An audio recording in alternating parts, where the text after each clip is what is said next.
In this video, we'll take a look at null and alternative hypotheses. And specifically, we'll take a look at some examples using a one-tailed test.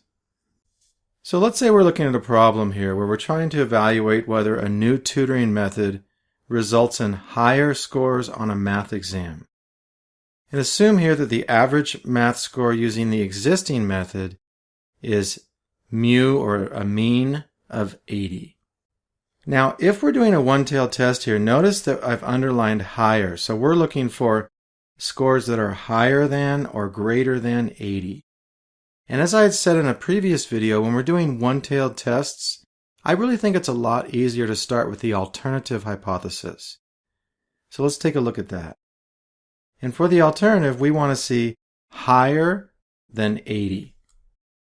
So you can see here our alternative states mu is greater than 80.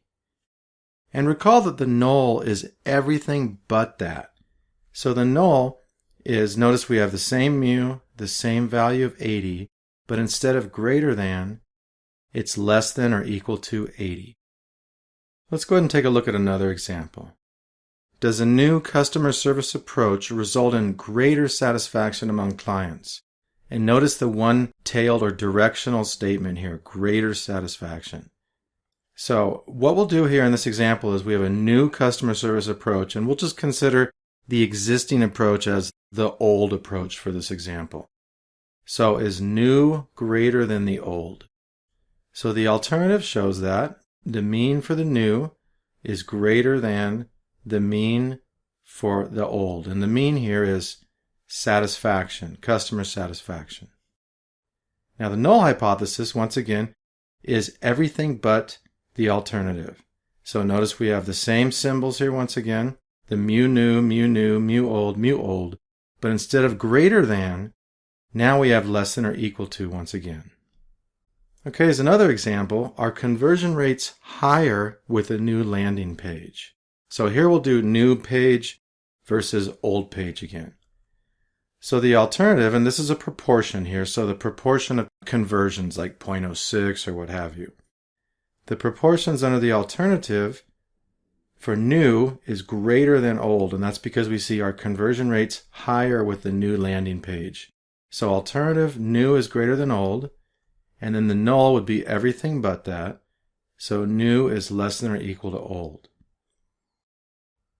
And then as our last example here we'll do one that's the opposite direction. So does a new medicine result in lower cholesterol levels than an existing medicine? So we'll call the existing old once again. So is new lower cholesterol than old? So our alternative should state that.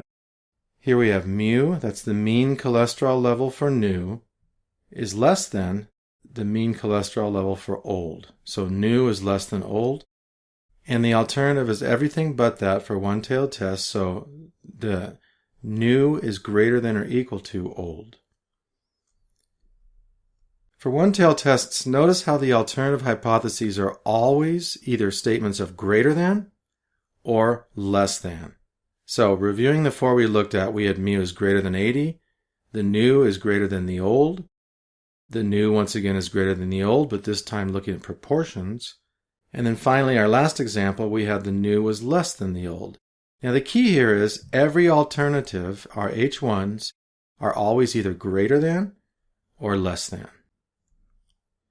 And for each test, the null hypothesis is always the opposite sign of the alternative and the equals to sign.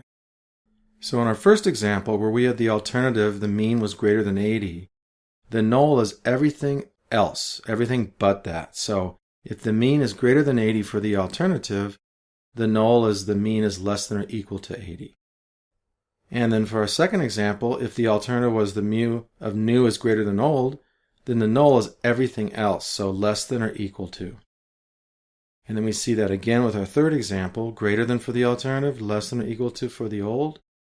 And then finally for our last example here, the alternative was new is less than old, so the null was everything else greater than or equal to.